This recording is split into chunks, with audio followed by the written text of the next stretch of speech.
Well, this is bizarre because now you have a minister in Parliament with an official position but absolutely no power to essentially do his job. Now, who are we talking about? We're talking about Dominic Raab. Yesterday it was revealed that Theresa May has taken away Dominic Raab's power over Brexit negotiations. All I can say is, why wasn't she doing this from the very start? This is one of those times where you're just thinking, Christ, we had so many stories about David Davis doing literally no work, not only from the stories coming out of the negotiations. We had people who were working in Brussels on the negotiation themselves saying, look, this guy has done no work. You had his own department employees and ministers and civil servants who work for him basically saying he's done no work. You had the absolutely appalling white paper with such wonderful facts as you will find fishing fleets near the coast. You know, why hasn't this position been Theresa May taken this position away from the very beginning? And you can almost summarise it from the very start.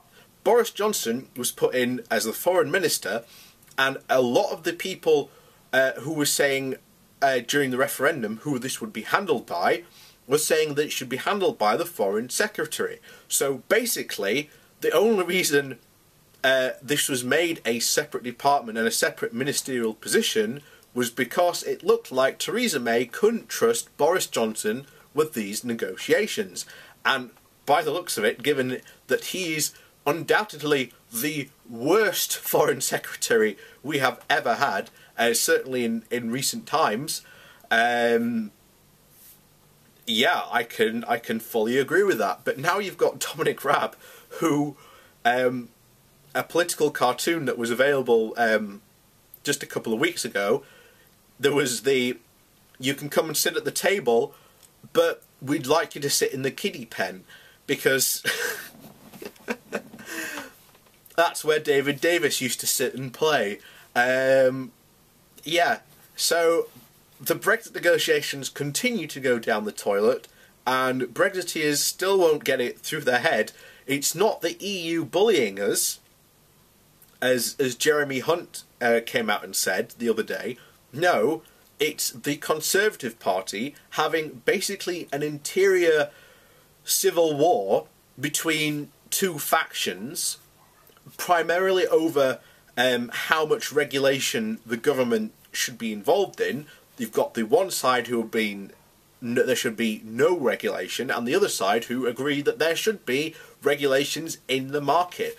This is the battleground the Tories now find themselves. This is the bigger battle that is going on in the Tory party, and this is only going to get bigger and the divides even wider after, you know, Brexit, if it even happens at this point, because you can't leave under a no deal. A no deal scenario would be an absolute catastrophe.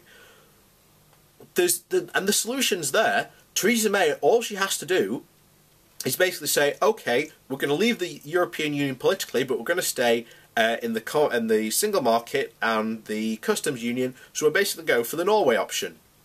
That's all she has to do, and if the Brexiteers don't like it, there will be enough political will in Parliament to be able to keep that. Because there will be, all she has to do is basically come out and say, look, you have to put your party loyalties aside and vote for what is the best interest of this country. Our best interest is honestly staying in the EU, but idiots voted for stupidity and were conned into voting against their best interests.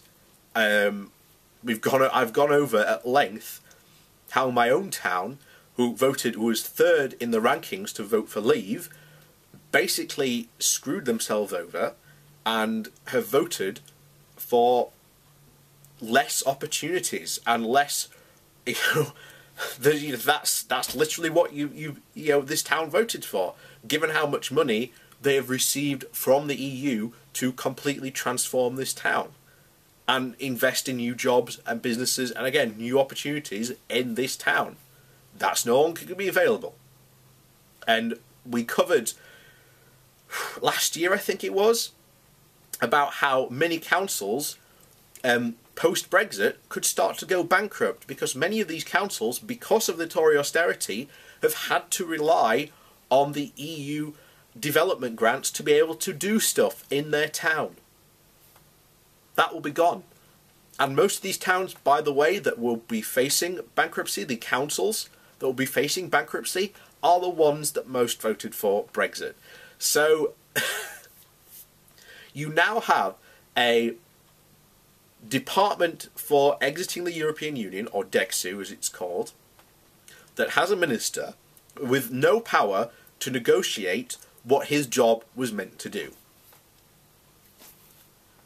It just boggles the mind. At this point, Theresa May might as well just close DEXU down and just take on the responsibility herself.